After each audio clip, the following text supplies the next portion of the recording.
This podcast is sponsored by nobody. Hey babies, this is Lar Park Lincoln, Tina from Friday the 13th, Part 7, The New Blood.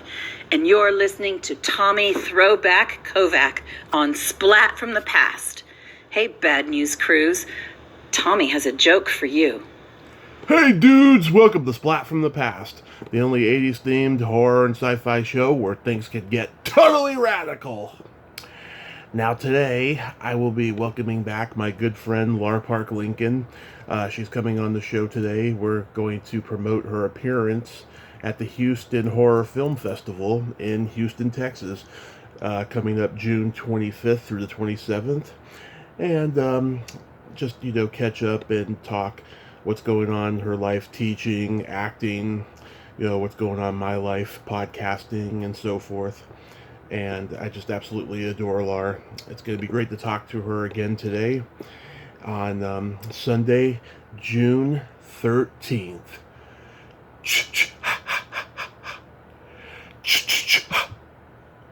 So, here is my new interview with Lar Park Lincoln.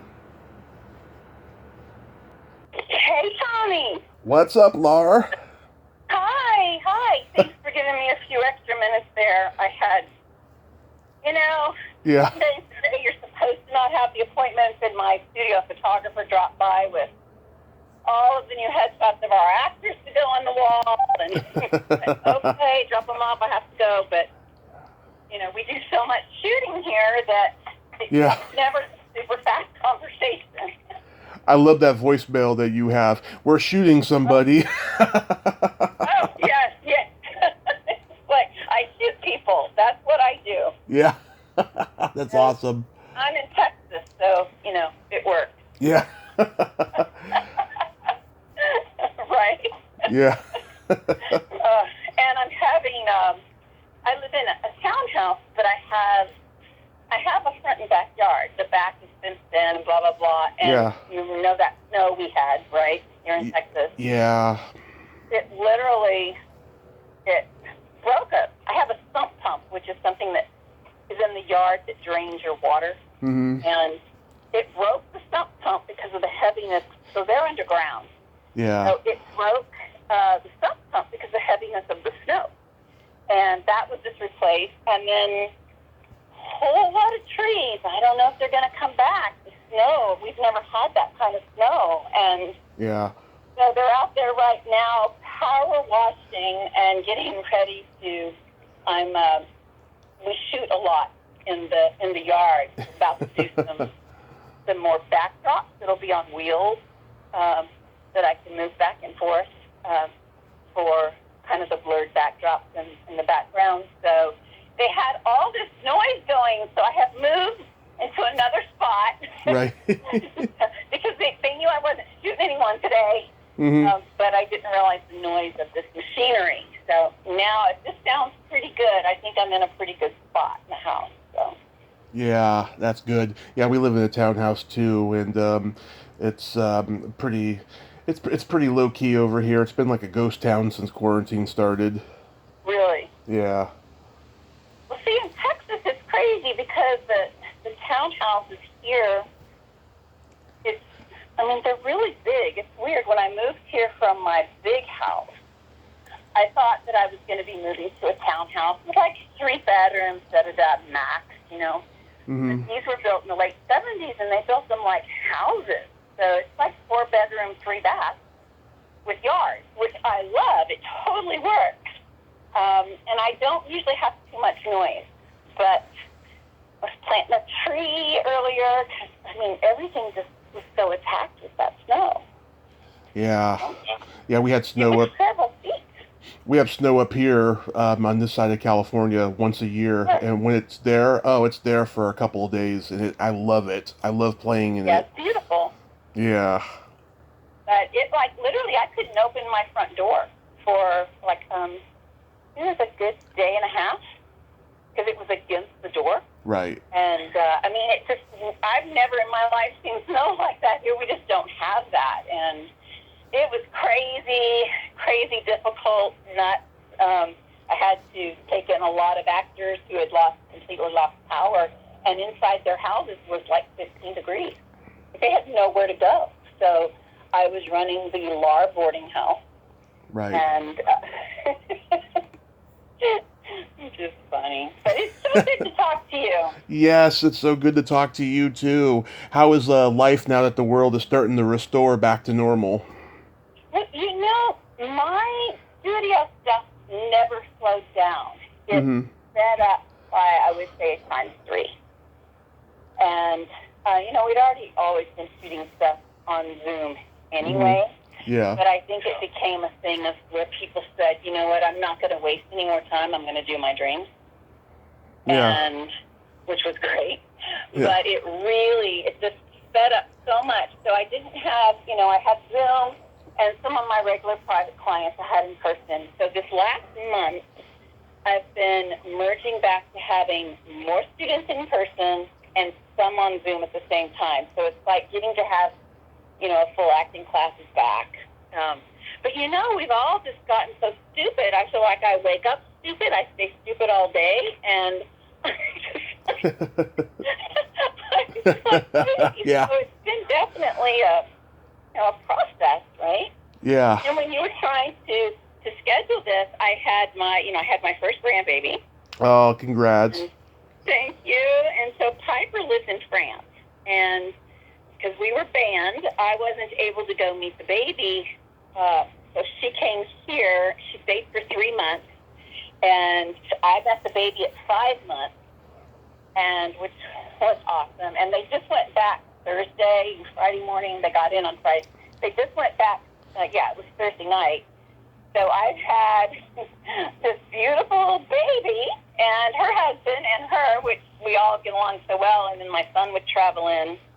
And so I have a house of everyone, which was great, but quiet's been nice too. Nice.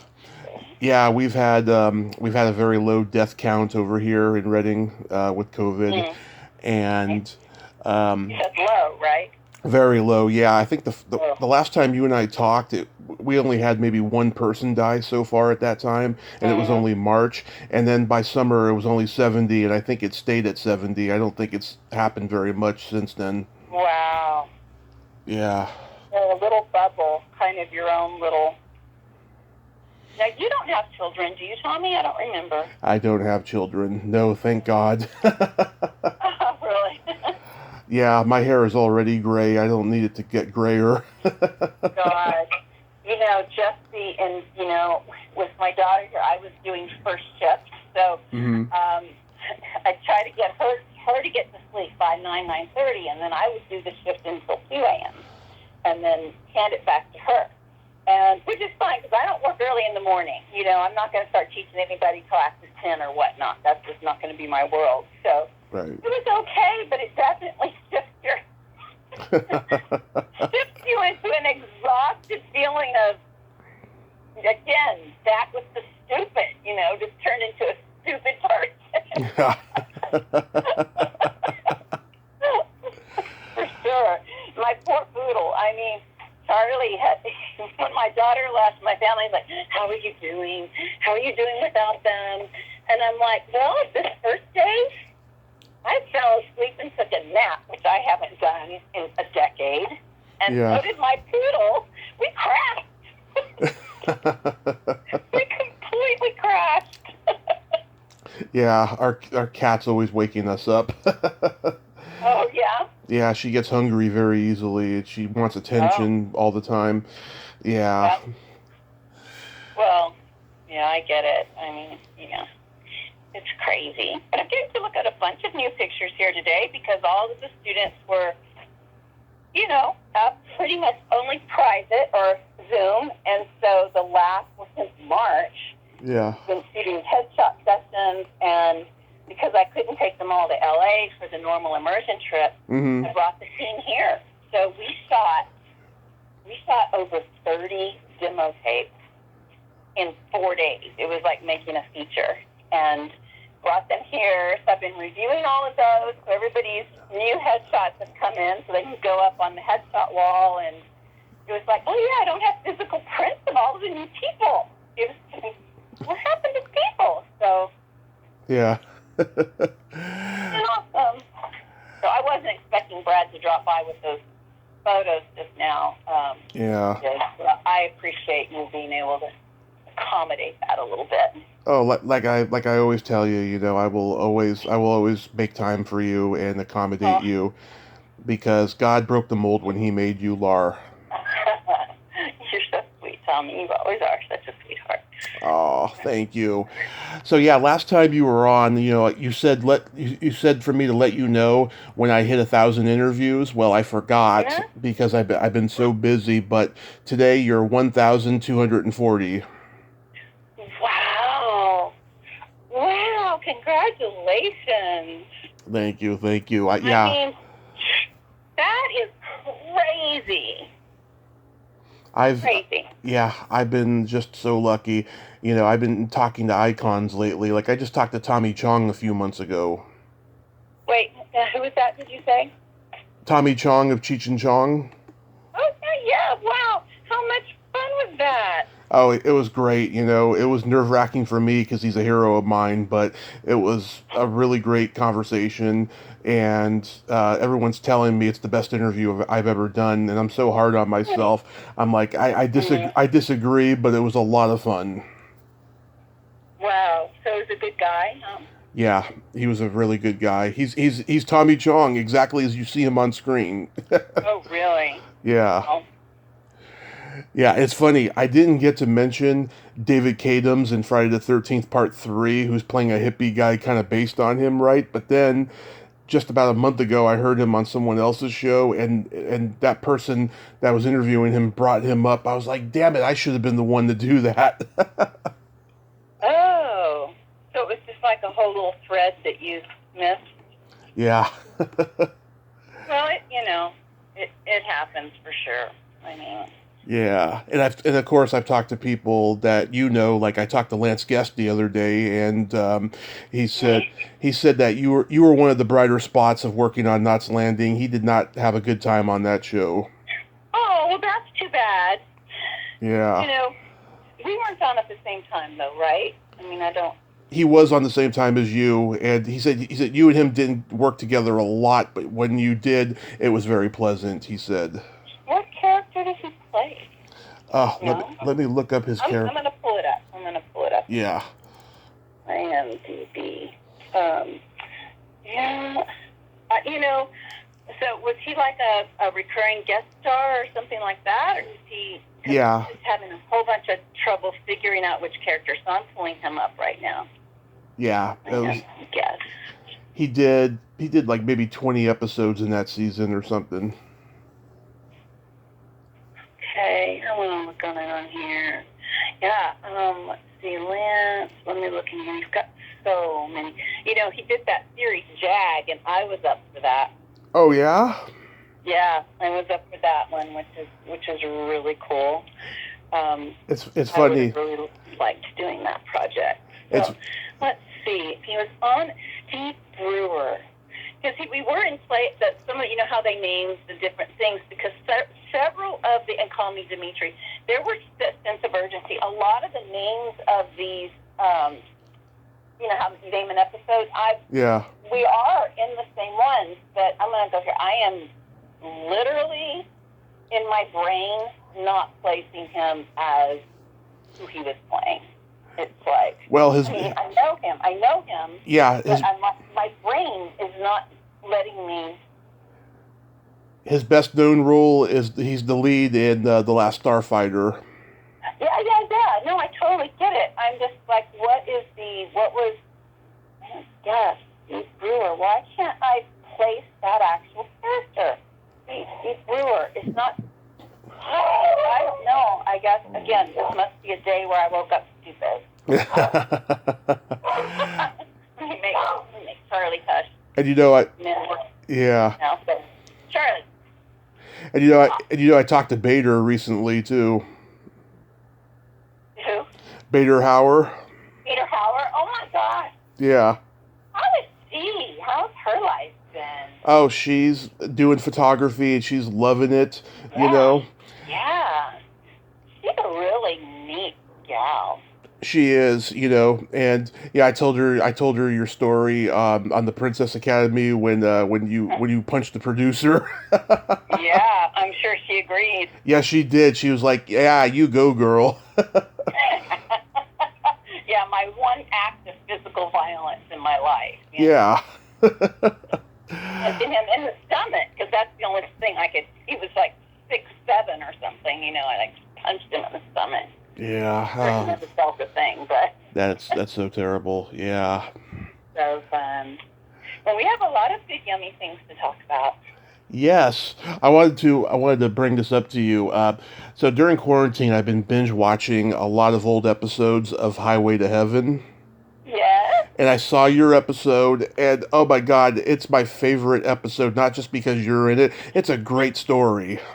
It was such a great story, and I loved it so much because Michael Landon really. You get to oh my gosh, you get to work with Michael Landon, and did I already tell you the whole story about how I got all of that? I don't know how you could even remember though. No, I actually went back and listened to our. 1,000 people. I went back and listened to our old ones, right, which is something I rarely ever do, but I just felt like I had Wow. to. And no, we have not talked about Highway to Heaven. Okay. Yeah. All right. Well, you let me know when you want to hear that story. I'm ready when you are. Okay.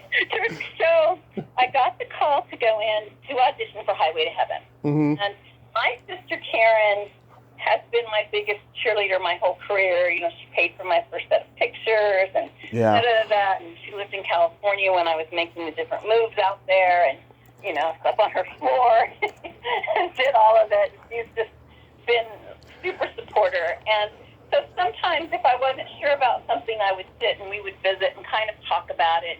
She's a decade older than me. Yeah. And, that's just enough to really have another layer of insight that I might not have. Right. And I was talking to her about it, and as I was about to walk out the door to go to that audition, she said, "I know you're going to get this." I'm like, "Why?"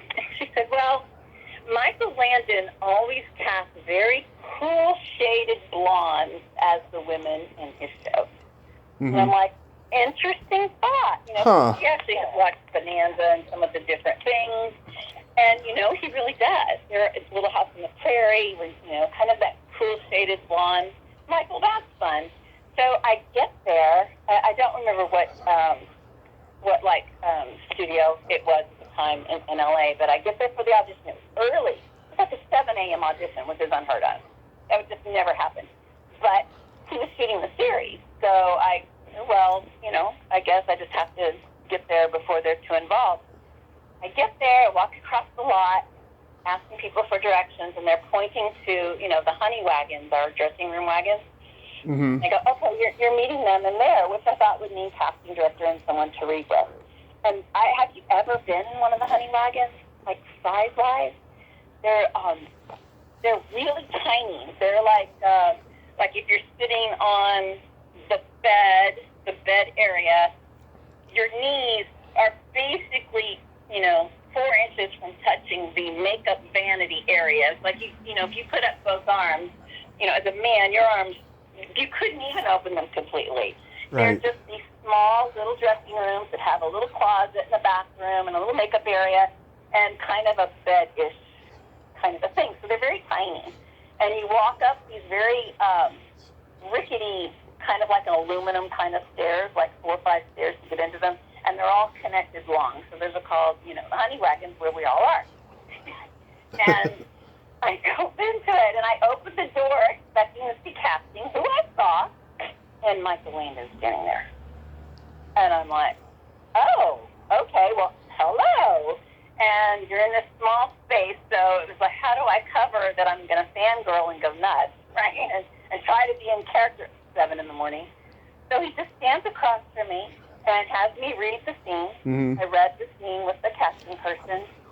And then he goes, okay, good. And usually you might get some redirection or something like that. He goes, okay, good. I'm like, okay. And then it was just really quiet, or, it seemed like eternity, but I'm sure it was 5 seconds. And he goes, okay, so just walk across the lot over there, go ahead and do wardrobe, and they'll give you an updated script.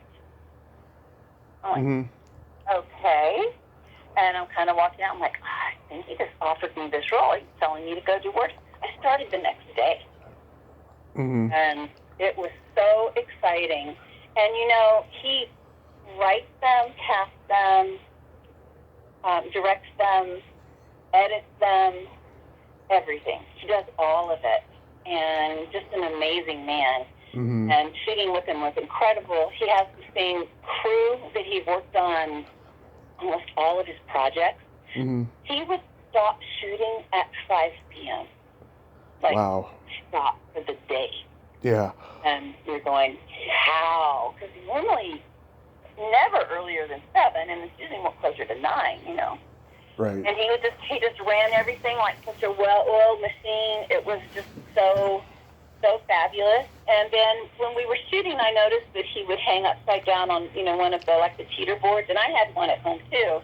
That you just kind of tilt upside down. It stretches your back and your spine and all of that.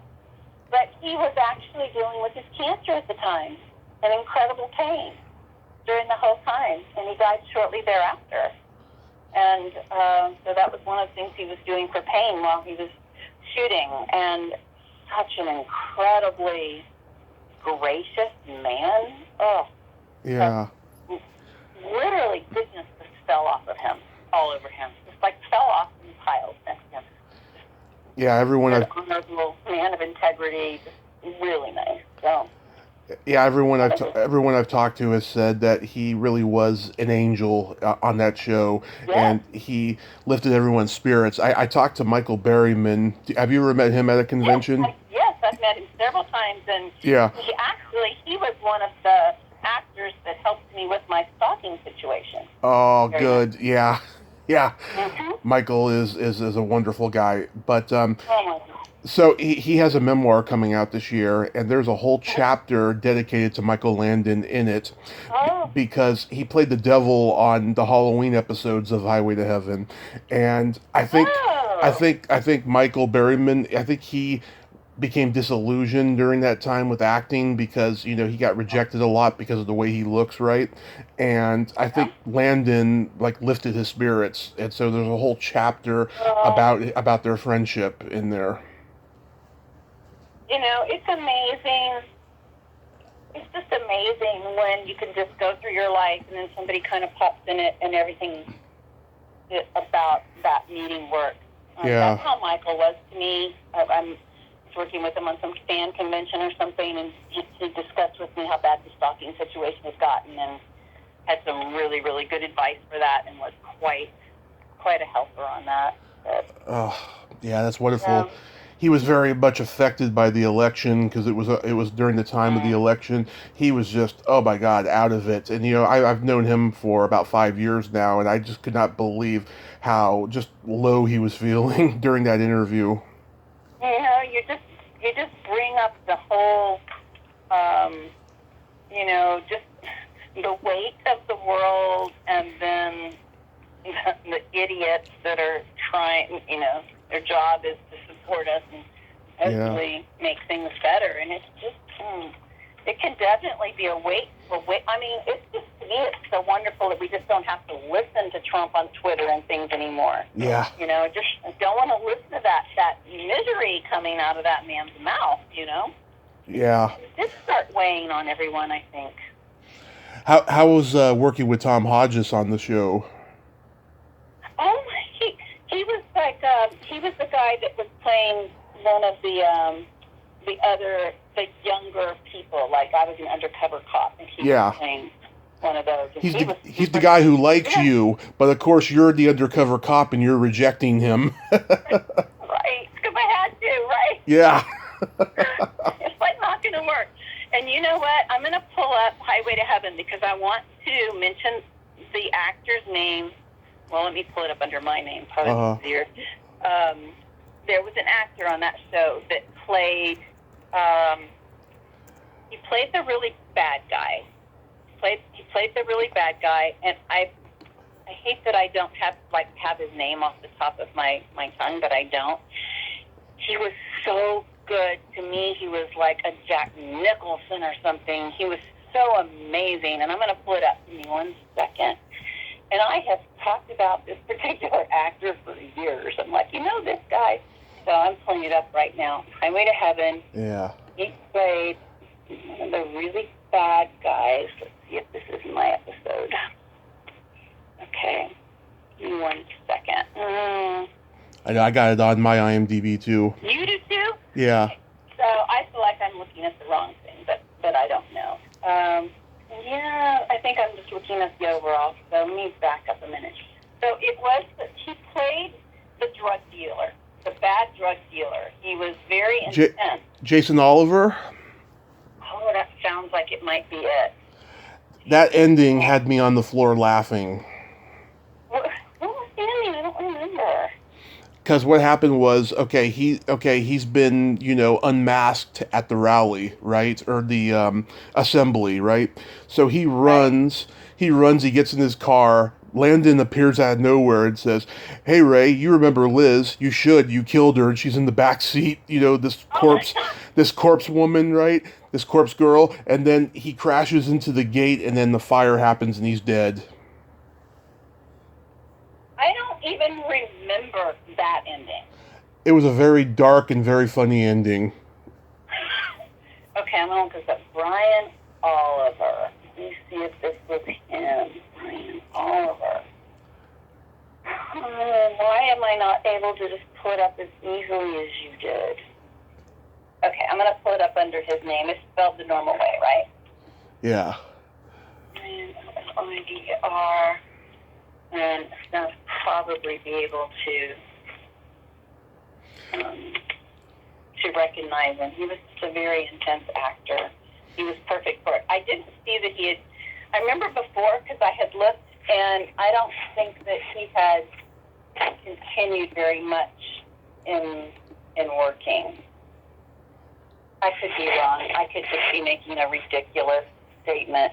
There's 5 million Brian Olivers, so I don't know if I can even find him. Let me see here. Yeah, I'm not finding him, so I don't know. I guess it's Sunday stupid, right? Yeah.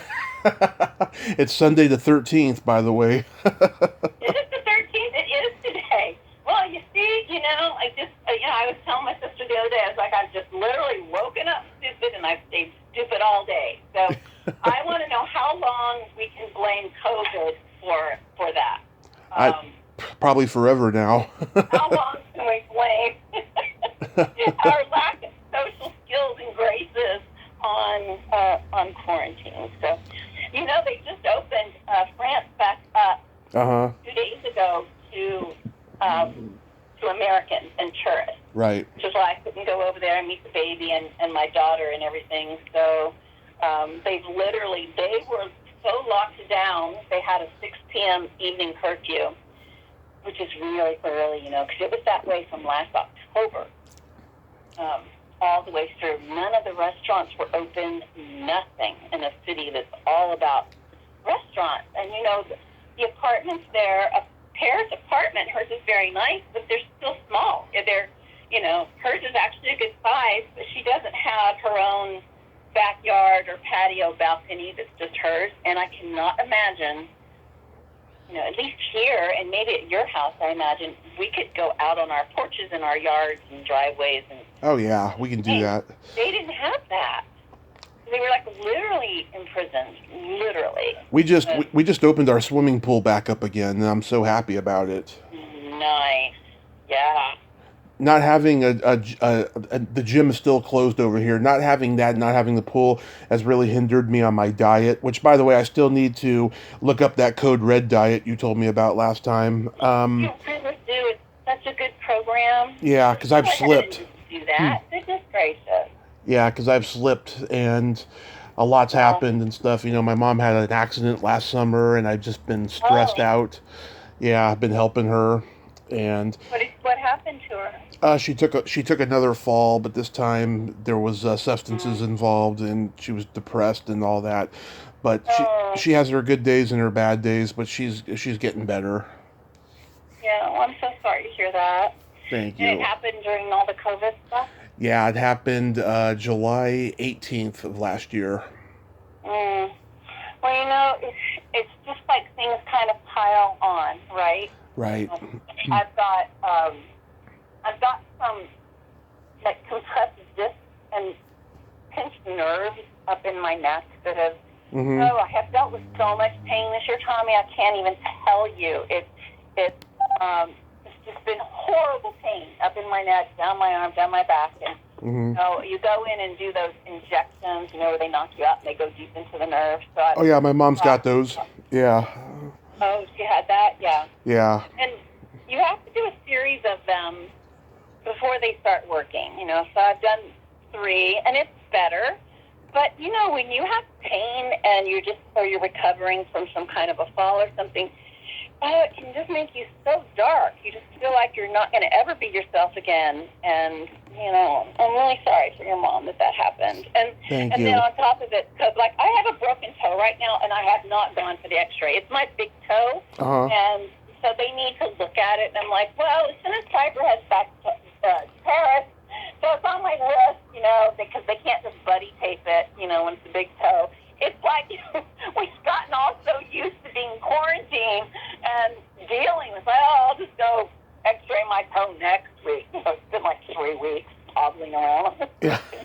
But I get it. I get what you're saying about your mom, because you can just go down the rabbit hole and be there a while.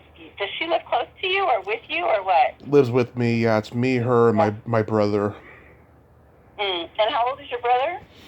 He's how old is my brother? He's 47. He's divorced, and so he came and moved in. Yeah. Well, when did he move back with y'all? God, it's funny how time goes by. I'm trying to put it together. Oh, in February of 2019, he came back. Yeah. So literally, he comes back, and in a year we're in a pandemic. Yes. Yeah, you're just adjusting to all of that, and then bam, right? Yeah, it's been hard on all of us, and I'm sure there's much worse. I know there's much worse situations that people have gone through over the last year that are far worse than ours, But I think that we can find, in general, things that are worse. We can, but sometimes it's just okay to just think at the moment yours is the worst. Sometimes that's perfectly fine. Yes. That's how it feels. I can feel that way for sure. Closing the chapter of the old TV credits, I wanted to bring this up too. You were on the short-lived show Outlaws, right? I loved it so much. Yes. One of my really good friends was married to Patrick Hauser. Oh, he's so handsome. Yeah. I'm friends with his ex-wife and his daughter. Yeah, he played the younger, handsome one on that. He was the youngest one, I believe. Yes. Yeah, that was... Gosh, I loved that show so much. I mean, Rod Taylor... Yeah, Rod Taylor, Charles Napier, and what was Richard Roundtree on there? Roundtree? Yes. Yeah, Richard Roundtree. When I got that, I thought, oh my God, I can die a happy woman now. Yeah. And Rod Taylor pushed me over his knee and spanked me. I'm calling my mother, and she's like, oh my God, Rod Taylor, the birds. And I'm like, I know. Yeah. Yeah. You were starstruck? Absolutely. Yeah. I loved doing that show. I really did. Some of them some shows are just like, yeah, it was a cool show to work on. And then, and a lot of people will say, oh, I love doing that to everything. But some of them are really awesome. And that was one, that was all of those awesome actors. And it was a fun little premise for the show. Oh, yeah. Yeah, I have a friend, she worked at a memorabilia shop in Hollywood, and there was a poster of the Time Machine autographed by Rod Taylor, and it was like $60, I want to say. I regret not buying it because the store closed recently. No. Yeah. I was at a fan convention, and there was this incredible movie poster of The Bird. Mm-hmm. And it had Tippy and da-da-da-da-da, and she's holding with her hands up, the bird's attacking. And it was a big one. This was, it wasn't like, I have the big movie posters, and they are big, right? Yeah. But this was like one, like at least 4 times the size. This was like a, it would be a wall-type version. It was large. It was very dramatic. And the background on it was this dark Tiffany blue, which is like my color in the studio and everything. Right. And I so wish that I had bought that poster. And when I was there that day, because it was an original, and I was there, and the guy was needing, I feel like he was asking like $800, $1,200 for it. I was just like, oh man, even if I get that, framing that thing is going to be a booger. I mean, it's going to be this massive undertaking. I have regretted it since that day. So that happened. What's the lesson? If you really have to have it, right? Get it. Yes. Get it, because those are the one things that you remember later. And you're just like, oh. And I had this thing one time in Pennsylvania, because that's where we shot live the QVC Shopping Channel show. Mm-hmm. And I was antiquing through Pennsylvania, and there was this incredible large metal and copper. It was a theater. What would I call it? It wasn't a shutter. It was like it's over the doorways. What would you call something like that? It's kind of a awning. Awning. Yeah. It's an awning. And it was this big awning, and it was round. So the metal was like shaped, and it was round and very scrollish. Yeah. And I wanted it so bad. One, because it was a theater awning, and antique, old. And I wanted to put it in my kitchen over my stove on a big wall. And I didn't get that. And because I was going to ship it home and from Pennsylvania. Yeah. And that's one I've regretted for sure not getting. Damn it. I should have just put up with the trouble and made it happen, and I didn't. Oh, yeah. Yeah. People, if you got to have it, try to figure out a way. And that goes for snacks and food. If you're craving pizza, don't have a tuna sandwich, because you're going to eat the pizza again later in 3 hours because you didn't have your cravings. So.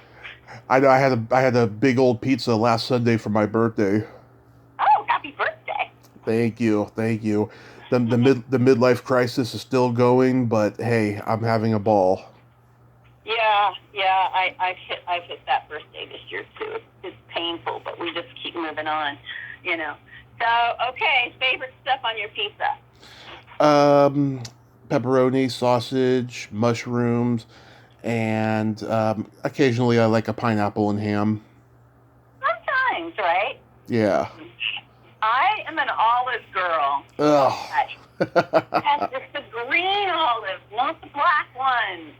And they're hard to find. Pizza places don't do as many. I have never seen a pizza place with green olives ever. Really? Yeah. I mean, you just don't get it as often, but it's so yummy. So yummy. So, hey, yeah. I did Roseblood, right? Yeah, I was going to ask about that. So, 13 Fanboy should be released soon, but you did Roseblood recently, right? Have you talked to anyone recently about 13 Fanboy? Because I haven't talked to Deborah or anyone recently. No, I haven't talked to anyone. I've been kind of on the outs with it, just because I didn't get to be in it. But but no, I'm still in contact with pretty much everybody involved, though. Were you trying to get like a walk-on or a role with lines? Did you audition or what? I did audition for it. I had my audition on YouTube for a long time, but I just took it. Way. I took it down though because I look really too fat in it, so I just took it down. But yeah, I mean, I was happy to do anything. I didn't care what. Okay, you gotta send me that. I want to see the auditions. You still have it where you can send it? I do. Yes, I'll send it. I won't tell it to anyone else, but send it to me, okay? Okay. Even though I look like a hog in it, I'll send it to you. Isn't it the hardest thing? I mean, Yeah. We look at ourselves in different things and we think this, whatever, and sometimes that's whatever that look is that we're not happy with. That's what makes the character so cool. Yeah. It is. I mean, playing Tina in Roseblood 30 years later. Mm-hmm. I mean, that was a dream come true, because the guys that put that project together, mm-hmm. phenomenal. Peter Anthony was writer-director. They literally, they did Vengeance. I don't know. Do you know how those are kind of connected? It's like Vengeance was part 5 continuing story. Mm-hmm. So, and it's on YouTube if you ever have a chance to watch it. Production quality is really good. And then I worked with these guys in Seattle to do Roseblood, and I gotta tell you, they have a team on this production team. It was good. And you know what? They were all huge fans of the genre, and it was like working with a group of people, getting to do something they wanted to do. There were no issues or studio involved making complicated demands and requests, whatever. It was an incredible project. They just came to me. Actually, I'm just reading it today. They're doing, they've done Vengeance, and now they're doing like a part 2 of the following of Vengeance, which is part 5, the original. So it just came to me with asking me if I want to do a role in that one. So I've just started reading it today. But I tell you, their production values are so good. It's like these guys could ask me to just jump through hoops dressed like an Easter bunny, and I do it for them. Yeah. You get a group of people that have all their stuff together, and they're decent, kind people. You want to do anything for them. Yeah. You just want to say yes. So I don't know. I'm not that far into the script, but I'm liking the writing so well. It was yummy. But, and Terry was in it too. Terry Kaiser. Yeah, in Roseblood. Yeah. Yeah. Yeah, I brought him on. Yeah. Yeah, I'm still trying to get him on the podcast. The person who's handling him, she's very difficult, and she's an actress in Texas. I forget her name's like Liz or something, and she's difficult. I don't know her, but I'll send Terry a note privately, and he's probably never gotten the messages. That happens a lot. Probably, yeah. So yeah, I'll be happy to do that for you. And I would love that, Lar. Thank you. You have his email, right? I mean, do you have a way to actually reach him? Not his personal email, but the person that I have to email, I have hers. Oh, okay. So what I will do is I will send him a note with your information attached. So, who knows? He may just reach out and go, yeah, sure, Yeah, I'd be happy to. That would be great. So last time we talked, you mentioned to me that you had that Friday the 13th Part 8 script that you wrote years ago. Oh my God! Yeah, years ago. Yeah, I wanted to ask you: have you told more people about it? Has it gotten to the point now where you've sold copies of it at conventions? I haven't done that yet. I guess because COVID hit. I mean, I think that was probably just a couple of years after I found it, maybe. Yeah. I haven't. What I want to do and what I need to do is I need to in fact, when I started looking at it, I opened up the envelope that it was in, and Becca, I think you've heard me talk about Becca before, she's studio assistant and a dear friend of mine, and she was like, oh, we need to unbox this. I'm like, you're right. I need to not read it anymore and go through it because I have my handwritten copy and then I have the typed copy of it all in this one envelope. And I just set it up and, closed it and I'm like, I need to shoot actually looking at this and share it with the fans. So that was kind of my next idea on that. But no, I haven't made copies or sold it or anything like that yet. Yeah. Because I talked to people who have scripts that have been unproduced that it's gotten out on the internet over the years, and so they're selling copies of it at conventions, Oh my gosh. Yeah. Yeah. I mean, I mean, it was really cool. It was, it was pretty neat, and I was all in the excitement there of having part 7 out and whatnot, and I remember, working on it so much. So, yeah, I know exactly where it is in the box, because I have most of all my scripts. My Friday the 13th script was stolen. Unfortunately, because that was, the original one. So who knows where that ended up. But I do have this one. I have all my Knots Landing scripts. And I think I pretty much have all of the shows I've worked on, actually. Pretty much, I think I have all of them. Yeah, that's cool. Yeah, I don't know if my children will be happy with that when I go pass on or not. They'll be like, oh my God, these boxes of scripts, Well, you got to make a will, say so-and-so is going to get their scripts. I have it all separated out. I have dual copies of all of the posters. I have everything very, very organized for that. Luckily, Right. my children adore each other, so I think that they will be fine. Yeah. Yeah, I think they'll be all right. I was just scrolling through the IMDb to see. I don't think Terry even has his actual. Because I've been trying to get his social media and some of this stuff happening. I don't think he even actually has his direct contact on here. He's got his agent and talent agent, personal appearance, full empire. Oh, Dominic. Okay, so I know that guy. It doesn't even list that woman you're talking about, but Yeah. I think it is Liz, right? Liz? I think it was Liz. For all we know, he probably got rid of her by now because it was just a couple of years ago. I think that she was also an actress. I think that's how they. That's released her. exactly what she was because I looked her up. I was like, Oh. who the hell is she? So I looked her up. I was like, oh, she's just a bitter actor. Oh no! Do you remember her last name? I don't because this was like 3 years ago. Right. I mean, well, if anybody would remember it, it would be you. I mean, you'd have the. Oh, thank you. But let me tell you, Terry and Roseblood is amazing. Have you seen any of the photos from it? You see him No, I haven't yet. from Roseblood? Oh my gosh, they're so good. He's so good.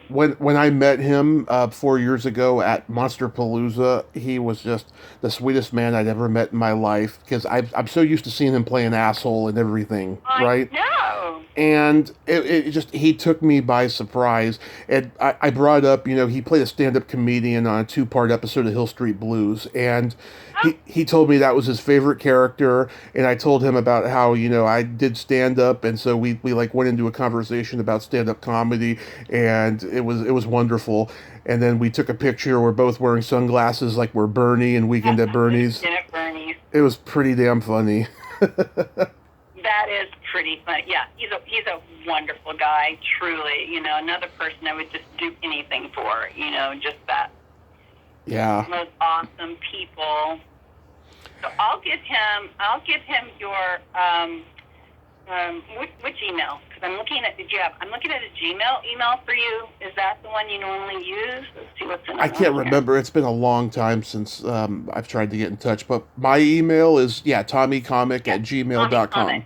Yeah. Yeah, it's the same one. It's the same one that I have in my contacts here. So I will give that to him, and he might just reach out to you because, Roseblood and wanting to be interviewed on that and whatnot. So hopefully that'll be a fun little interview. Wonderful, yeah. I'll let you know if that happens too. Sure. But the Houston Horror Film Festival that you're going to be doing June 25th through the 27th. Have you done that before? No. Have you been? No, I've never even been to Texas. Oh no, I think we chatted about that. No, I haven't done this one before, but it has so many friends that I really love in it. Tamara Glenn.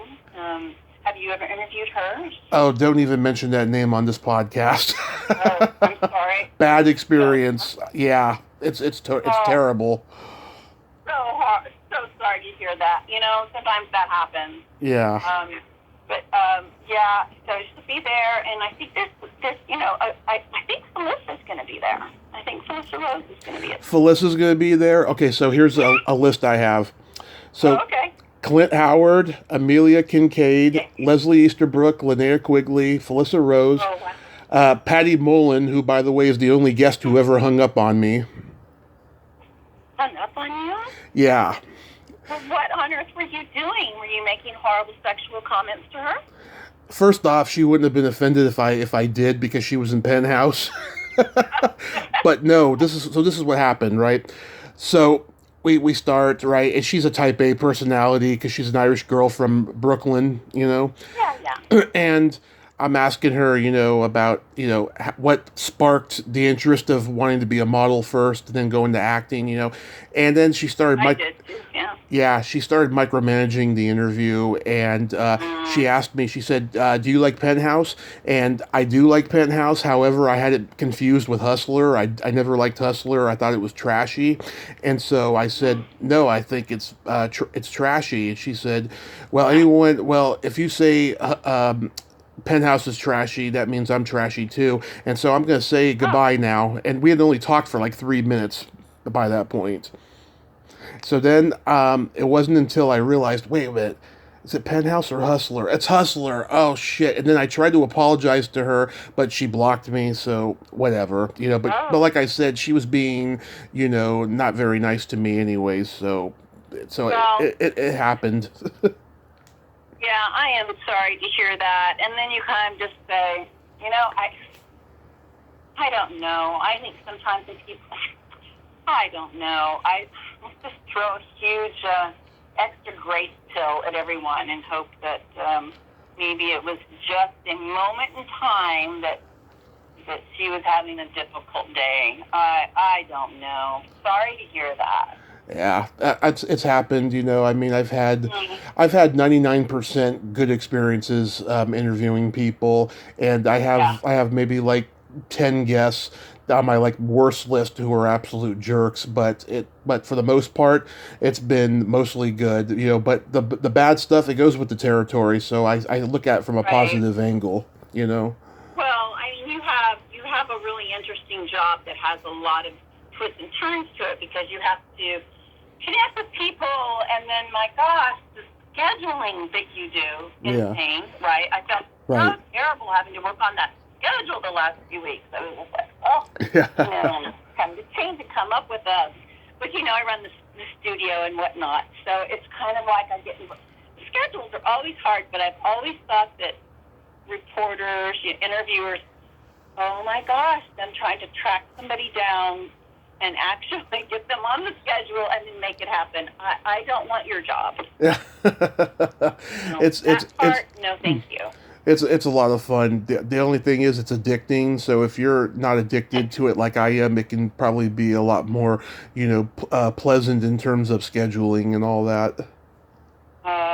Yeah, you're some kind of I don't know, an amazing person that can do that kind of scheduling. Oh. It's a lot. I mean, and plus you have to try to really reach people, or you end up going through someone that get you through to people and going around the doors, kind of a thing. Yeah. Oh, I want to talk to you a minute about the ghost story, the ghost party show film that I did in January. Okay, go ahead. There's probably not a lot of information out about it yet. Mm-hmm. I ended up doing the casting on it, which was way cool. I had worked with the director on Lifetime film. Super cool. And he sends me this really unique, interesting film. It's a family film, but it's called Ghost Party, and it's about a group of, there's only 6 in the whole cast. Right. And it starts beginning and goes all the way through to the end, like play. Sounds like an ensemble. Yeah.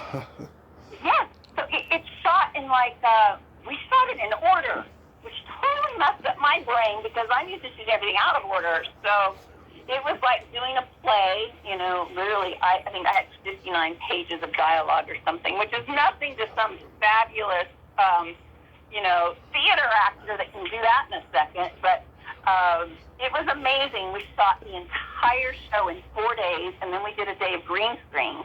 And it's basically a haunted family reunion of the ghosts and their current day heirs, and has a very Disney feel to it, like the Disney haunted house. Right. And that's kind of what the set looked like. And I played a ghost from the early 1900s, and had blue hair, this tall wig of blue hair, and she was like the auntie with all the manners, the very judgmental little manners, And I ended up casting Major Dodson. You may know him. He's one of my students, and he played in Walking Dead. He was Sam, the good kid Walking Dead, and did American Horror Story and Left Behind, and, incredible career. He's got a show coming out with Amy Smart as his mother. Yeah. Tyson's Run. Oh, I love Amy Smart. She's a great actress. Me too, and she looks so much like me. So. Yeah. Oh, yeah. You two do look alike. Yeah. I've been called her before, and I'm like, no, I'm the original. Amy Smart is the next version. That's so funny. I know you came. You came before her. Yes, exactly. And so I cast him, and I cast another one of my actresses. Her name is Alicia Underwood, and she's phenomenal. She's fabulous. You can check out her stuff. And let's see, who else did I cast? A new actress, Mary Weatherall, cast her in one of the roles. And so I had out of the 6, I had 4 that were my actual students that all had good, solid credits. Yeah. And then a few more that were referred. And so that was a super fun project. We did that in January. Let me make Charlie hush, because I know you're dealing with some FedEx or something is being delivered, and they feel like they need to knock on the door, like I can't hear my dog barking through the whole house. Yeah. I'm aware. But it was super fun. So our set was like a big theater stage, like an old haunted house, and it was just really cool to do that. And then I did Roseblood. And right before that, I did a show called Autumn's Road. And I play a mother who's incredibly bitter, who doesn't believe that her child was murdered 10 years ago. She kind of keeps her alive in her mind, keeps her room the same. And it was really fun because I really made such an intentional move to shoot her as a very bitter, angry, worn-out woman who dealt with the loss of a child. And I was really excited to see some of the pictures because it doesn't look like me at all. So I'm like, yay! I accomplished it! There's no glam in this shot. That is so cool. I'm definitely going to keep an eye out for those when they get released. Hopefully they'll be like on Amazon or something. I think so, yeah. I could have, let's see, I think that Ghost Party for sure, and 13 Fanboy should be out this year, which would be really awesome. That is so cool. Those will be out. Yeah. I mean, I'll watch 13 Fanboy, even though, I'm mad I'm not in it. I'll still watch it because there's been so much hype over it. What were you reading for? Yeah, because there's been so much hype over it. I have to see how good it's going to be. Yeah. Have you... So which go ahead. role did you read for, Tommy? I didn't read for any particular role, so basically what I did was I had to send a video where I had to recite dialogue from Friday the 13th Part 5, and I did it completely comedic. I wasn't being serious, I was just doing it to be funny, and make Deborah laugh, because I love making Deborah laugh. She's an easy laugh. And a lovely person. Yes, she is. Energy is so beautiful. Yes, she is. And so I never heard back after that, but I did get a thanks for, sending it, and that's all I needed for that. Nice. Yeah. But we don't usually even get that, so. Yeah. Absolutely. We shot in Ruidoso, New Mexico. Yeah, is what it was called. It was really neat, and we shot it in sections, you know, and it wrapped literally like 2 weeks before COVID hit. Crazy. I shot my stuff in the summer, but I remember you saying, yeah. Some of them were still shooting in like January of that year. I am so happy she was able to get it all wrapped and in the can before all of that happened. Oh. That was the summer I was supposed to live down there in LA until it fell through. Oh, that's right. You were planning. You were going to do a film, right? And that's why you were headed that direction. Well, no, I was going to go out there in general, but yes, I still haven't heard what the status of that film is. You know, the guy's pretty busy, so I haven't heard anything. You know, and if I don't have it anymore, that's fine. There'll be others, but yeah. I mean that was part of it. Well, you know, I mean that happens all the time. Yeah. This happens all the time that things get stopped and rescheduled and, you know, rewritten and lose productions and stuff comes back, you know. Sometimes it does. So what kind of a character was that going to be? It was going to be a mafia movie. He wanted me to play a big old, you know, hitman because I'm a big guy, you know, and I don't think I look like one, but I could probably pass as one, so that's why. Well, you know, I think it's probably good that all of us don't look like the types of characters we play, you know? Yeah. I don't know. I think that's probably a good deal. Have you... And, you know, become the characters as needed, right? Right. Have you pulled any practical jokes lately? I don't think I've done any with COVID. I mean, you can't even smile sideways from COVID. Any practical jokes? I don't think so, and I need to. I need a good practical joke.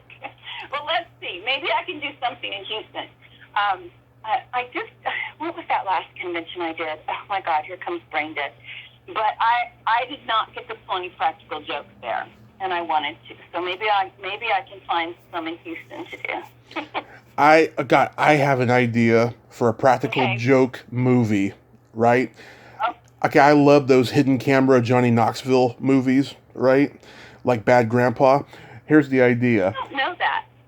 Oh yeah. Okay, so he's he's all made up to look like an old man, and he's going up to women in public and saying dirty, dirty things, and they actually think he's an old man, you know, and until he pushes the boundary to the point where violence is going to happen, then they stop and go, "This is Johnny Knoxville," and then they sign a waiver, and then that's how they do it. So here's my idea. I want to do something like that where I'm in Hollywood and I'm interacting with huge movie stars that are narcissistic, and they're offended that I'm pretending that I don't know who they are. I'm talking to them like a normal person. Oh my God! How will you ever find any? I'm sure it could. Well, okay. I know that there's some who are so down to earth they don't have, you know, their entourage with them all the time, and they don't ride in limos. They actually do the driving themselves. I know there's people like that, you know. I think that you have to, like, you know, find out, you know, where they are, so to speak, but not in a stalker kind of a way, but just, you know, find out. Yeah, and do a movie like that. I think that would be a great idea. Funny. I love, like, you know, Impractical Jokers and, you know, the shows where they have some kind of a hidden camera in it. It's just comical, and people's reactions. I just crack up at those shows so much. Yeah. When I was a kid, I used to play practical jokes on my brother, who's 9 years older, and oh God, I remember one time. Okay, so he was always the first one to get up in the morning to make coffee, and this one summer night, I was up all night, and I was about to go to bed at like 5 a.m., and I knew he was going to be up in a half an hour, so I put sugar in the coffee grounds. Oh. And when he made that coffee, the coffee maker blew up. I was just laughing hysterically, but my parents were pissed. It blew up? Why? What would make it, why? It destroyed it. Putting sugar in anything, like sugar in your gas tank, it will destroy, you know, your vehicle. Oh. Yeah. You his gas tank. I didn't know it would ruin the coffee pot. Yeah. If you mix 2 and 2 like that, it's not good for the coffee pot. Yeah. I did that. I put Tabasco sauce in his iced tea once, and I was expecting for him to have a reaction like, "Oh, hot, hot!" Instead of that, he just got a heartburn. He was like, "Why do I got a heartburn?" And then I started laughing, and he's like, "Why are you laughing?" And I'm like, "Because I put Tabasco sauce in it." And then he chased me around the house. Yeah. Hey, you know what? Speaking of Tabasco sauce, Yeah. I discovered something this last week that my daughter brought home, and I thought the packaging was terrible, stupid name, dumb product, not going to taste any good, Mm-hmm. and they're called Takis. Huh. You know those? What were they called? Takis. Puckies, no. Like Takis.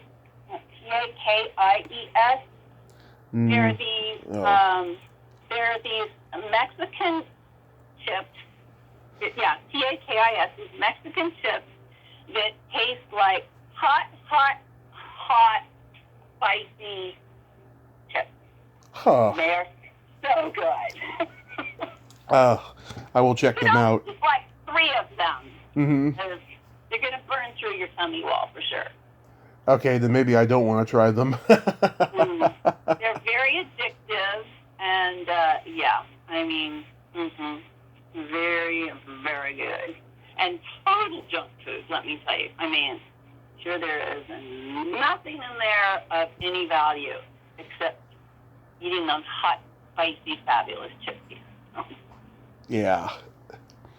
I was curious, Laura. You know, we've talked before about that stalker you had and stuff. Yeah. Mm-hmm. Since you've been on social media, I mean, have you had encounters with like creepy guys DMing you? No. That's but, good. Honestly, I don't spend a lot of time on the social media, so I'm sure there's some really fabulous, creepy people that I haven't been made aware of because just the volume of people. But no, I am really lucky that in general across the board, I don't have people griping and complaining. And you'll always get a few people that'll be kind of weird or whatnot, but I just don't give it any attention. So yeah, I don't think I've had much of that. That's good. That's good. Yeah, I've a lot of '80s movie actresses that I know, they have guys always fetishizing them on, like, comments of pictures because they post really revealing pictures of themselves from either the '80s or now.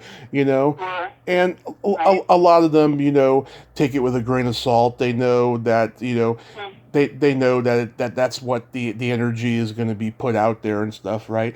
And whenever I post something off the wall, they like it because they know that I'm not politically correct and that I'm a good guy. Yeah, right. Yeah, I just wouldn't spend a lot of time getting. Yeah. I mean, I've had a few people, I'm sure, that have said, I guess I just don't pull in the energy. Not that anyone deserves or should be getting ugly, hateful comments, but some people seem to get it a lot more than others. So I don't know. I guess they know I'm not going to engage. So. Yeah. Not going to. Mm-mm. What are your boundaries as far as fan interactions go? Well, I love chatting with people, so I don't go on social media a lot. I really don't. But when I do, or if I see that a fan has reached out and tried to reach in a polite and interesting way, I'll send a hello. Yeah. And sometimes I think they drop dead when they get that message, and like days later I'll get, oh my God, was it really you? Yes, it was. But yeah, I will. I'll send out a hello, or sometimes you get messages from people that are very sad or something, and they just need a little uplifting. Right. And you read that, and you're kind of like, this person needs a reach out. Of course, you don't know if it helps in any way, but sometimes I'll do that. So, if I have a time where I run across someone that kind of hits my heart a little bit, or has some unusual question I haven't heard before, something like that, I will reach out and say, hey. Yeah, I get a lot of creepy weirdos subscribing to my YouTube channel and friending me on Facebook, and Yeah. I mean, my boundaries are pretty simple. I don't like getting messages at random times of the day or night and wanting to talk about pop culture. They do that to me all the time because, I just, I do it, constantly on my podcast and stuff, and I'm usually, doing something else if I'm not, doing my podcast, and it just Right. annoys me when I get that. And then I get people like begging to be on my podcast who I don't even know, and then there's some people who like messaging me, say they're a podcaster, they want so and so's number. That happened in the beginning more so. I haven't gotten it lately, and so I get that kind of stuff all the time, and I just don't like that. Mm. And what do you not like about people sending you a message, like if it's late or whatnot? What asking you the question about pop culture? So what about that? Oh, just they just say, "Oh, I watched this movie the other day, and I never thought about this before. Have you ever seen this? Have you ever seen that?" It's just annoying because I don't know this person and they just friended me. Oh, well, yeah. Yeah. Of course, you've put yourself out in the public arena, right? Yeah. So, I guess if you were to even ask that question to any of the people that work in the studio and handle things for me, they probably would say, "Oh my gosh, you get so much of it." Whereas I kind of just take it like, who knows what someone's time schedule is like. Like maybe they work an all-night schedule, or they work some weird schedule, and they pop off a question, whatever. And some people, there are some people that will send messages, and they might not quite be all there. They may be, they may have a little issue or something with their mental capacity, possibly, and Right. there's a few people that will like literally send the same question, and they'll send 3 emails and questions in a row, like every 90 days or something. Oh God. Don't even look at them. It's like the exact same thing. So I'm like, oh, this person's not, number one, not genuine, the way they repeat themselves. So I'm like, yeah, I'm not going to talk to them. But Oh yeah, grain of salt, right? yeah Well, with the grain of salt. we've seen those people plenty. I don't even think they're even real people. They're just people making fake accounts and just trying to be funny or whatever. Yeah. So since I guess my time is a little more limited with, and I don't go on and, like, I have some friends that they will get a comment and they will just go on and argue and complain and try to reason with random people in the universe. It's like, why? Why are you inviting that trauma in? Just let it go. It's not a personal thing. So just let it go. I know, it's crazy. But What's we the all need to be a little bit more, just let it. Oh, what is the phrase? You let something just not fall off your shoulder, but what is the phrase for that? When you let it just slide off, like water off a duck's back. Yeah, something like let that. it roll off your back? Yeah, just Yes. let it go. Let it go. Choose your battles, and that might not be it. What's the status of your book writing? Because you mentioned before your memoir, Lucky Girl, and a book about raising children. Right. Well, I guess now I might have to include grandchildren in that. That'll be the next one. I actually just talked to the publisher the end of last week about the autobiography, actually. Mm-hmm. And I think when I talked to you before, I didn't have an actual publisher. I'm not quite sure when I took them on. I was just like in this writing stage. But it's the same people that did Kane Hodder's books. Have you ever read Kane Hodder's autobiography? No, but I saw the documentary. Oh, yeah. Well, the book itself, quite phenomenal. I highly recommend. I mean, they did such a good job putting that whole story together. Seriously, such a good way of writing it. So I went ahead and said, yeah, I'm going to work with the same team. So I think the hardest part of it is just the amount of time where you think through what part of a story in your life will add to someone else's either entertainment or thinking or helping them through something, kind of that feeling, and then what part of a story is just kind of throwing up the story, you know? And I think that's where I've had the most interesting reflection is like, yeah, you know, this is a topic or a chapter in my life that had all this going on. So what are the key pieces that would give the most people something from it? And you have to look at it a different way. You know, I'm not a professional writer, so, Right. you know, I don't have that educational background or anything like that. So, you know, am working with someone through their team who's exceptional and can kind of help me figure out, you know, what's the important part of the story that tells the most without just being self-serving, right? Because Right. I just don't want to write anything like that. And I want it to be a look what I did book. I want it to be more of, you know, this is what I've gone through. Maybe it might relate to you in some way, kind of a feeling. Right. Yeah. So, I think it's brutal. It's brutal opening up the soul and digging in. It's brutal. I'm writing 2 books right now. Wow. The first one is part memoir and part movie guide. I'm talking about cult films. You know, I'm giving, like, you know, Leonard Maltin-esque essays about them and where I was when I saw them and what they mean to me, you know. Okay. I'm talking about that and personal stuff. There's some pretty funny, naughty stories I put in these essays, too, that I think it's going to make everyone laugh when they read it.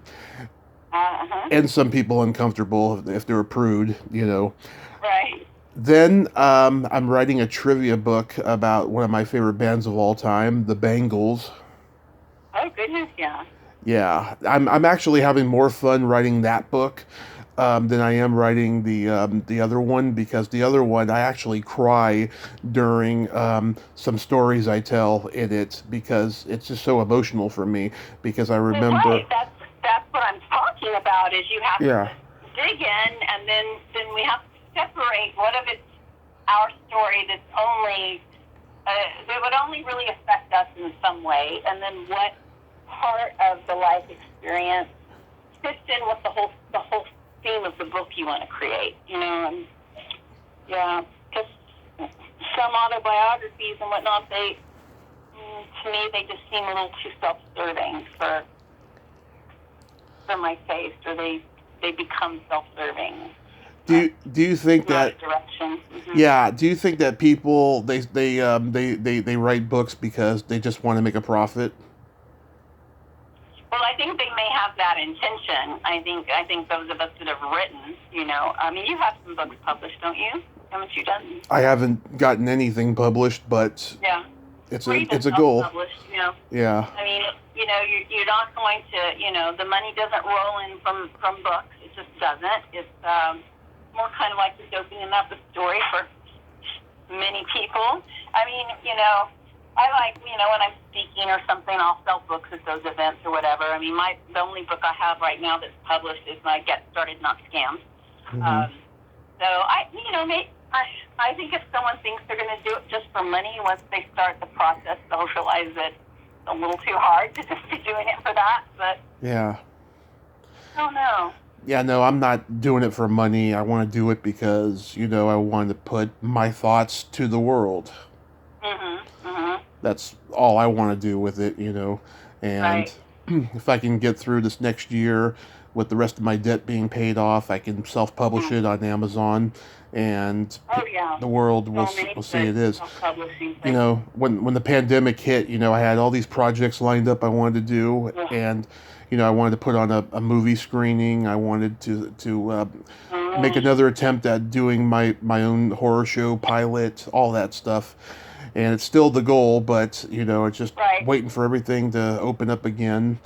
And then I also... Well, maybe you can get a lot of it done without waiting for things to open up. You know, I mean, there's so much you can do in the preparation and the way people are changing the way some things are done. You know, we did a very silly little student project during pandemic, and the goal was to keep everyone very engaged. It was called Friday the Quarantine. And I don't even know if Becca has all of that on YouTube or not right now.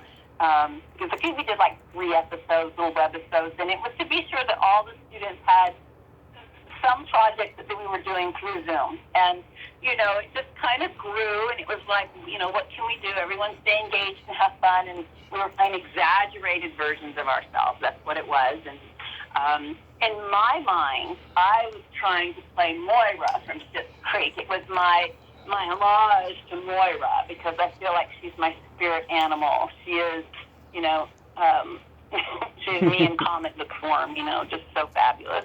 Right. So if you haven't watched that show, you need to. And to see Moira, the mom, the show is so ridiculous and fun. And they do such a good, if you can get past the first episode where you're going, what the heck is this about? The character development in a ridiculous half-hour comedy show is insane. Seriously. Mm-hmm. And you will totally get what I mean about being Moira. Moira. The actress mother who's basically lost her mind. And she's very, very dramatic. I actually went to high school with a girl named Moira. I actually had a crush on her because I know she had a crush on me when we were freshmen. And then she ended up going to another school after that. And then I met her brother like later down the line, and he and I got into a huge fight. I remember. She won't talk to me anymore because of it. Yeah. Well, my goodness. But anyway, thought being, maybe you can still get a lot done on your projects without having to think there is, you know, without thinking you have to get it all done because it's just reopened. You know, maybe you could just get some of it done, you know? Right. Well, I have a friend. She works for a cable access studio up in the Bay Area, and I've been trying to get in touch with her for a while. She got off social media, and like everyone I talk to says, yeah, she's MIA. She and I have been talking like for like almost 2 years about doing the show there and stuff, but I can't get in touch with her right now. But I'm trying. Well, good luck with that. Thanks. I think some people just need to take a break, right? So they just disappear for a minute and a half, right? Oh yeah, people do it all the time, and I don't know how they do it because just everyone's on social media and everyone's, you know, addicted to their phones. I am so not addicted to my phone. Well, you don't have time. But you know, even well, you know, I do have time. It's just, you know, when I have dinner with someone, when I'm doing anything, having a conversation, I am not going to be looking at my phone at the same time. That is just not something I want to do. And so I always have it on silent, just shooting people. So I'm going to have the ringers on, and, you know, maybe have to remember to turn the back on. So, yeah. So phones are not my thing. I pretty much will avoid a phone call at any cost. Pretty much. Too much phone calling in earlier years. Yeah. Have you done the virtual cons since quarantine happened? Have I done what? The virtual conventions? Oh, good Lord. Yeah, exactly. Yeah, I did one. Mm-hmm. Two. I think I did one, and it was such a horrible experience. Yeah. I just will never do that again. It was awful. I don't know what I was thinking because I didn't press for a lot of information. I just thought, oh, great. Well, you know, it's a neat way for fans to meet us, and we'll talk, and we'll do panels and whatnot. But it was the creepiest thing because the way it's set up is that they can all look at you, and we couldn't see them. Yeah. So it was like talking to a wall all day. Horrible. Now, I actually met some pretty interesting people, but it was just a weird, creepy feeling. So I'm like, we're not doing that again. So no. Mm-mm.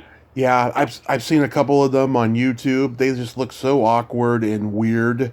You Mm. see this. Yeah. You see, I saw the one I saw it was Nightmare on Elm Street when Lisa Wilcox was there. She was like Oh, okay. talking to fans and like signing, and it was so boring. And when you meet someone at an actual convention, it's so intimate, it's so personal between the two of Right. you and stuff. It's like I feel like I'm intruding watching this. That's what it felt like to me too. And Yeah.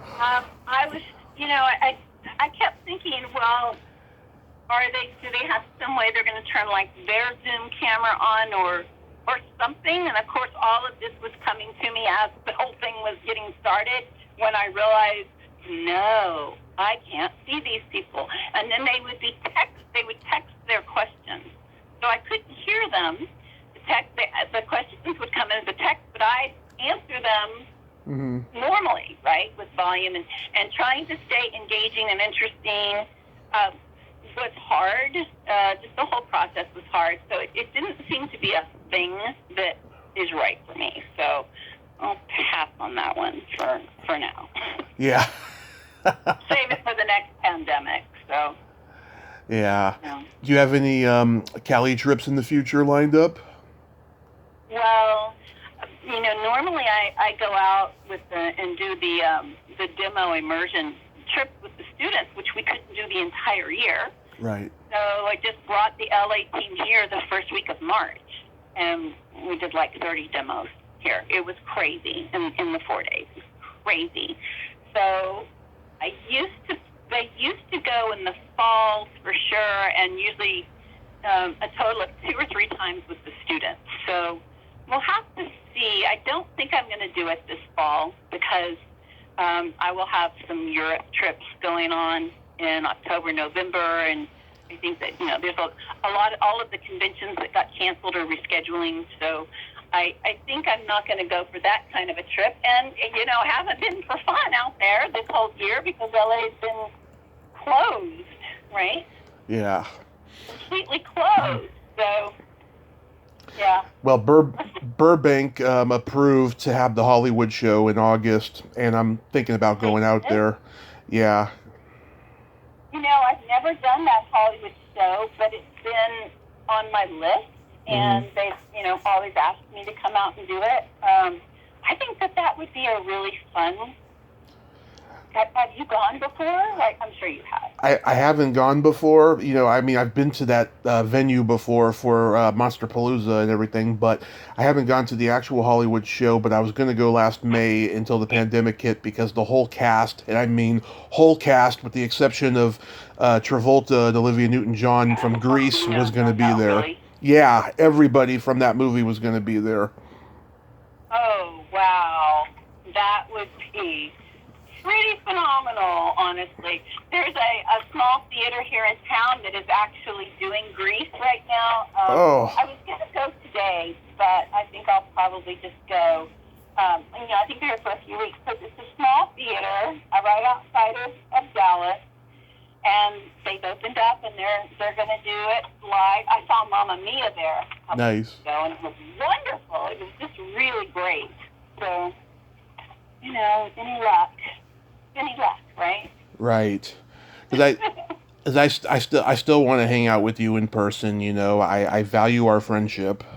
Oh, me too. I'm sure we'll find a way someday, don't you think? I think we will, yeah. I look at you beyond your acting roles, and the privilege I have texting you is just special to me. Thank you. You're just so kind with your comments. I have a super duper fan who draws me all the time. He's an artist, and he just draws me and everything. And we had never met. He lives in Canada. Oh, okay. And I chatted with him, back and forth for years. It's like, first is this a creepy fan? Well, no, this is actually a pretty cool, regular person. And I did a convention in Canada where he lives, and he came to the convention, and I took him to dinner in the hotel coffee shop. Right. And it was so much fun. He brought his mom and sister. I got to meet them. and I just consider him a great friend now. His name is John. He's a really fun guy.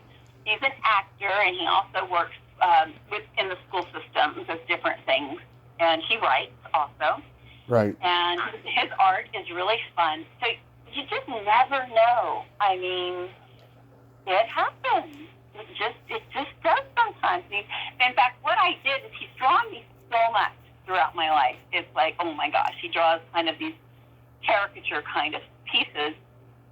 So what I did before I went to meet him is in the studio we had this really large space. So I had a 30-foot ladder, and Becca, she's also a crew person for IOTC. I don't know, it's like the crew union. Mm-hmm. And she climbed up the top of this 30-foot ladder, and we had spread out like, I don't know, it was like 100 of his art pieces he had drawn with me, and I laid in the middle of them and posed, surrounded by his art. And we got a snap picture of that, and I framed it for him and gave it to him when I met him at the convention. Right. So much fun. There's a guy, his name is Mike Fisher. He's based in Texas, and I don't know if he does this anymore. He used to go to conventions with illustrations he drew of persons that he liked, right?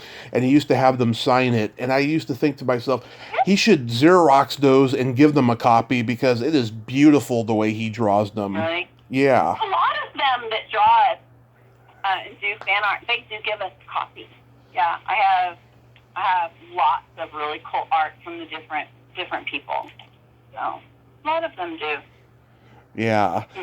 But yeah, like I said, I hope we do get to do that, in the near future.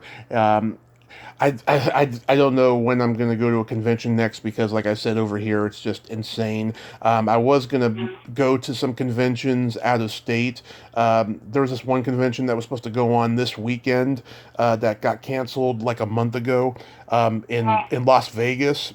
And a bunch of guests of mine were going to be there. It was a Comic-Con, and this one good friend of mine who's a manager, she books me a lot of her clients. She was going to be there as well, and unfortunately it didn't happen. Oh. Yeah. Well, try to get to that Hollywood show. I think that would be awesome. And you said it's in August, right? End of August, yeah. And then hopefully Monsterpalooza will happen this year, but I don't know. I mean, that's going to be at the same venue a month later, but we shall see. How if this one plays out first and how successful it is. So they do Monsterpalooza though in several different areas, right? I feel like I've been in a different place. The spring one is in Pasadena, and it's a big, beautiful venue. And then the Burbank Marriott does the September one. That's the son of Monsterpalooza. Well, maybe I haven't done. I don't think I've done. I don't feel like I've done either one of those yet. Yeah, they did a reunion of the first Friday the 13th there in 2017. I went there. There was the Pasadena location, and Kane was there too. And oh my God, so I'm getting the first Jason Ari Lehman's autograph, and Kane comes over, pinches Ari's elbow, and smears his name all over my DVD cover. And Kane's line was out the door, and I said to him, if I don't meet him this weekend, I'm going to count that as his signature. And then Sunday, I met him. I was the second one in line. Yeah. Well, I have loved chatting. It's time for me to go jump in the pool a little bit, because it's let's see. What time are you there? It's 2:49 over here.